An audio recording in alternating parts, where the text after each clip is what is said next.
Bruno was there for like 3 days total. Started working on Uptown Funk. They're like getting the structure of it and working the music out. And they still hadn't quite finished the lyrics. So it was Bruno's last day. It was his last day there. It was like Sunday night. I think he had a plane to catch at 8 a.m. Monday morning. And my aunt, Yvonne Mitchell, cooked a soul food dinner for him on that last night. It's kind of like a tradition we started at Royal with Boz Skaggs in 2012, where if a band is in there for an extended period of time, we kind of, she cooks a meal and they meet the family and stuff, and just kind of like an icebreaker. Makes them a quick dish. Yeah. Quick dishes, few dishes, yeah.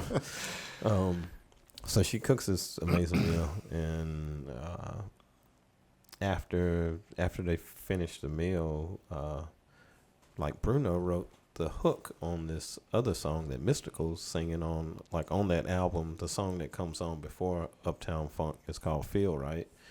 And Bruno wanted like an all lady, like there was like this background chant kind of party thing that he wanted all the women in my family. I was like, boo, is your mom and your aunt and your daughters, are they still here? We want to get them on this background part. So it's like, yeah, I gathered them up, and the song is like, my wife's a school teacher, right? And some of her school teacher buddies actually showed up to the dinner, and they're on this record too, but the hook is like, it feel good in this mother. And the ladies go, right. My whole hood in this mother. Right. That's awesome. So they did that. The ladies leave, and it's just me, Mark, Bruno's writing buddy, Philip Lawrence. He's the guy in the Uptown Funk video with like thick eyebrows and glasses.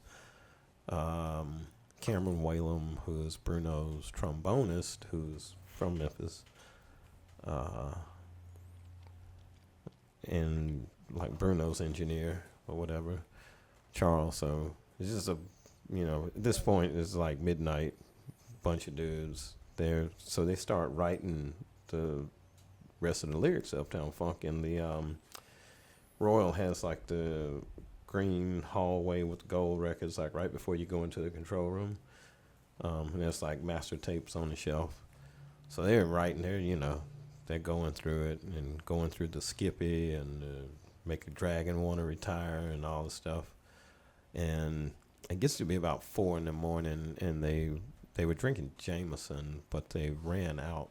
And this had happened before when Mark was first there, but it was like a Saturday night, and I was able to go to one of my buddy's bars on Beale Street and get a bottle.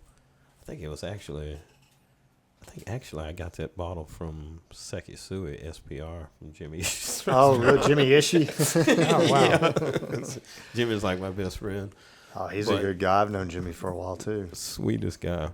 But this time it's like, it's 4 a.m, Sunday night, Monday morning. It's like everybody's gone. And I'm like, shit, what am I going to do? So I'm like, man, it's got to be some booze in my dad's office. So I go in Pop's office, and next to his, he's got a trustee Grammy, like it's like a lifetime achievement for a producer. And next to it is a bottle of Four Roses bourbon. It's like bottle 8 of 100. Oh my God! Signed in gold by the distiller, and sorry, Pop. So I get the bottle, and I crack it open. I'm walking back to the back, and Bruno just happened to be the first dude that I got to, and he had his cup up on the ledge. He was like, "Yeah, Boo Mitchell, fill my cup, put some liquor in it." It's like. And by 4:30, that lyric was in the song. And we started recording at about 5 a.m. And we put Bruno in the vocal booth, put him on a nice, $20,000 Neumann. And me and all the other guys in the control room, and we're, it sounds good, so we're up jamming, right?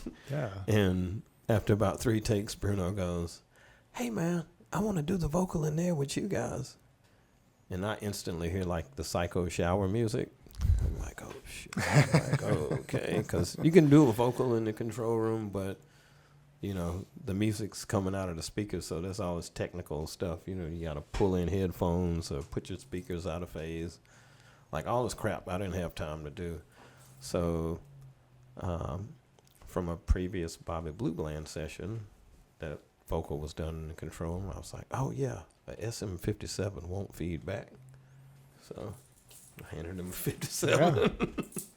That's and awesome. stood in front of the speakers. He now at this point, everybody's in the control room. We're all crowded around Bruno. I'm standing like right in front of the speaker to try to block the feedback. He does the vocal a few times, and we're just like, everybody's super pumped. And at this point, it's about 6 or 6:30. Sun's coming up, and he's got a plane to catch, so we get him out, There's a picture of me and Bruno at Royal. I've got a blue shirt on, and my eyes are so red because I've been up, Yeah. and he's literally glowing. Of course he is.